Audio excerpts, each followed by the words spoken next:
Hello friends, welcome back to my channel. কেমন আছো তোমরা সবাই? আশা করি সবাই খুব ভালো আছো। আমিও খুব ভালো আছি। জানো তো, আমাদের বাড়ির কাছে না একটা মেলা হচ্ছে।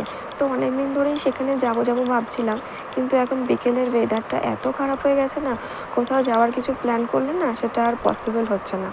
তো আজকে ঠিক করেছিলাম বেরোবো। আজকেও বিকেলে ওয়েদারটা খারাপ ছিল, যখন বেরোচ্ছিলাম হালকা হালকা বৃষ্টি পড়ছিল, কিন্তু আমরা ক্যাব বুক করে চলে এসেছি। আজকে ব্লগ করার কোনো প্ল্যানিং ছিল না। আসলে কি বলো তো, আমাদের বাড়ির কাছে যে মেলাটা হচ্ছে না, সেখানে না ফিশ আন্ডার ওয়াটার টানেল করেছে। মানে মানে মেলাতে যেতে গেলে তোমাকে আগে টিকিট বুক করে ওই ফিশ আন্ডার ওয়াটার টানেলের মধ্যে দিয়েই তোমাকে যেতে হবে।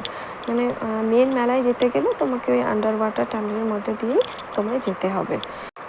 প্রথমে যখন ওই টানেলের মধ্যে ঢুকলাম, মানে আমি তো পুরো দেখে অবাক। মানে বলে না যে ফিশ ওয়ার্ল্ড, মানে যেদিকেই তাকাবে শুধু মাছ, মানে এদিকে তাকাচ্ছি ওদিকে তাকাচ্ছি ওপরে তাকাচ্ছি শুধু মাছ। এরকম না আমি এই জীবনে ফার্স্ট টাইম দেখলাম, এর আগে কখনো দেখিনি। তোমরা অবশ্যই হয়তো দেখেছো বা কেউ কেউ হয়তো দেখোনি, এটাও হতে পারে। তো আমি তো এই প্রথম দেখলাম। তো তখন ভাবলাম যে না, এটা একবার তোমাদের সাথে শেয়ার করা যেতেই পারে। তো দেখো, আমার ছেলে তো প্রথমে দেখে একদম হতবাক হয়ে গেছে। তো ও তো মাছ খেতে ভীষণই ভালোবাসে, কিন্তু এরকম চোখের সামনে মানে জীবিত মাছ মানে একদম জলের মধ্যে ঘোরাঘুরি করছে, এরকম তো কখনো দেখেনি। তো প্রথমে যখন ঢুকেছে না, ওনা দেখে তো একটুখানি ভয় পেয়ে গেছিলো।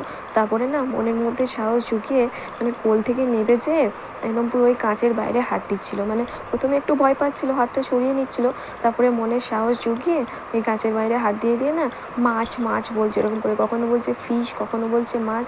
ওই যে দেখো আমার মা দেখাচ্ছে, দেখেছিস ওপরে কত মাছ, আমিও দেখাচ্ছি দেখেছিস, ওই দেখ কত মাছ, তুই কি এরকম মাছ কখনো এভাবে সামনে থেকে এত মাছ দেখেছিস?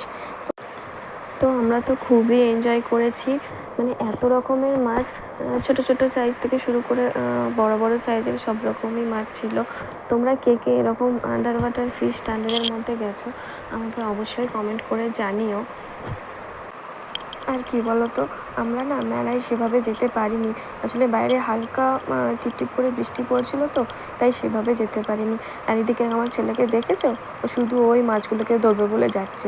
ও ভাবছে যে ও মাছগুলো ধরতে পারে না। আমি যে আরে বাবা, তুই এই মাছগুলো ধরতে পারবি না, এগুলো ভেতরে কাঁচের মধ্যে আছে, তুই কখনো ধরতে পারিস? তো ও তো এখান থেকে যাবেই না এই টানেলের মধ্যে থেকে। আমি বলি চল একটুখানি মেলাটা ঘুরে আসি, আবার তুই এখানে আসবি। ও সে এখান থেকে যাবে না। ওকে তো মানে জোর করে একটুখানি মেলাতে নিয়ে গেছিলাম, তাও বেশি ঘুরতে পারিনি, যেহেতু ওয়েদার খারাপ ছিল, আবার ক্যাব বুক করে বাড়ি যাওয়ার ছিল। তাহলে চলো, তোমাদের সঙ্গে একটা ছোট্ট করে মিনি ব্লগ শেয়ার করলাম। কেমন লাগলো অবশ্যই জানিও। আর আবার তোমাদের সঙ্গে দেখা হবে একটা নেক্সট ব্লগে। আজকের মতন টাটা।